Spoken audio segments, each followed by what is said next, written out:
In the name of God, who is infinite compassion and eternal mercy. Last week, information came forward that has shifted our understanding of the universe. Not the resurrection, but evidence that a tiny subatomic particle, a muon, M-U-O-N, is disobeying the known laws of physics. This might be something to which we might say, oh, that's nice. But this little bit of information is upending the laws of physics, the scientific and mathematical description of the foundations of all matter. The muon is generated in exploding stars and gamma ray bursts and nuclear accelerators which replicate these actions. The muon lives for only 2.2 millionth of a second, after which it quickly decays into electrons and neutrinos. It is a building block of matter's building blocks, electrons. When being shot through an intense magnetic field at the Fermi National Accelerator, it wobbled. It did not behave as predicted. This finding suggests that something as yet unknown acted on the muon, that there are forms of matter and energy vital to the nature and evolution of the cosmos that are not yet known to science. The standard model of physics describes the 4 forces and 17 fundamental particles that are the foundation of the universe. This action by the muon upends that understanding. It's always been amazing to me that physics, resting on the bedrock of mathematics, can describe our universe so precisely. The Hebrew spiritual and material understanding of the cosmos does not have the precision and predictability of mathematics, but we know that the presence of God in human form and his resurrection after lying 3 days dead caused a cataclysm in the standard model of the spirit, if you will. The law of the Torah has been fulfilled and transformed by Jesus Christ for Christians. And yes, there were and there are people who say, oh, that's nice, dear, who don't care.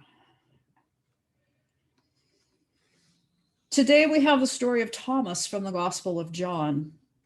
We call him Doubting Thomas, but I think that's unfair.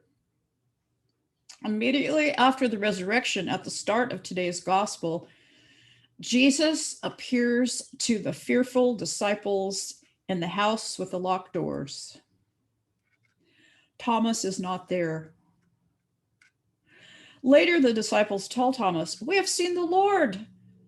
But he replies, "Unless I see the mark of nails in his hands and put my finger in that mark and in his side, I will not believe." The doubt referred to is not intellectual doubt. I don't think Thomas was looking for empirical proof. When your friends tell you that someone you know and love died a gruesome death from torture and is now alive and looking quite well, you might have a few questions. To make Thomas's statement more accurate, I think we could add, I will not believe that Jesus has risen from the dead unless I see the mark of the nails in his hands and put my hand in his side. A week later, the disciples are again in the house, and Thomas is with them this time. Even though the doors are again shut and locked, Jesus appears.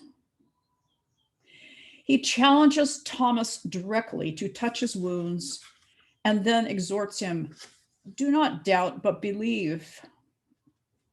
Thomas cries out, "My Lord and my God." This is considered to be the most explicit expression of faith in the entire Gospels. To Thomas, in the end, the nail holes and the wound in Jesus' side meant nothing. As soon as he was in the presence of Jesus' resurrected body, he had a profound mystical experience of the presence of the living God, which eclipsed his desire for facts. Does one have to believe in the resurrection in order to be a true Christian?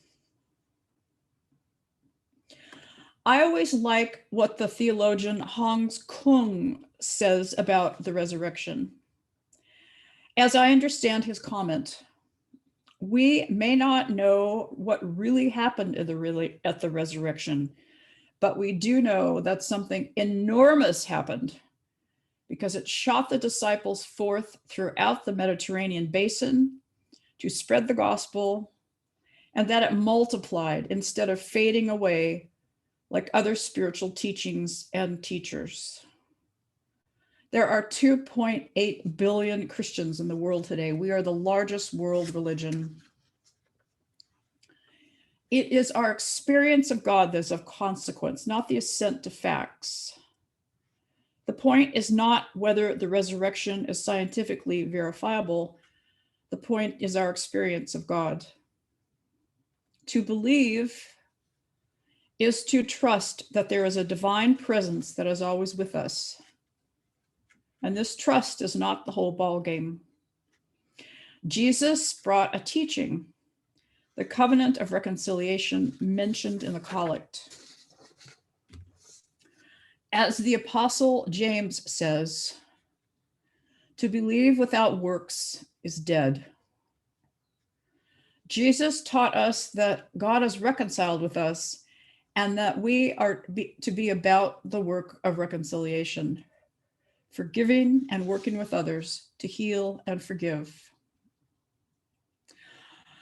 I think our mother religion, Judaism, has a wonderful metaphor for this.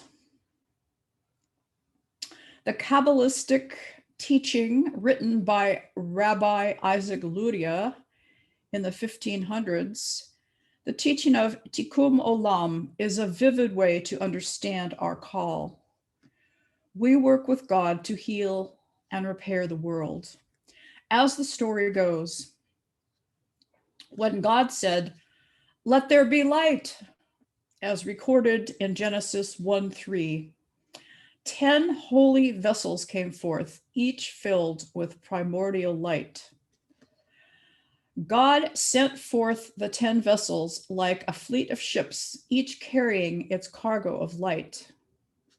But the vessels, too fragile to contain such powerful divine light, broke open, scattering holy sparks everywhere.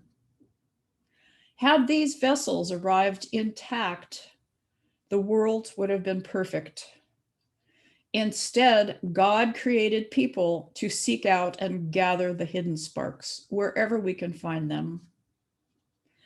Once this task is completed, the broken vessels will be restored and the world will be repaired.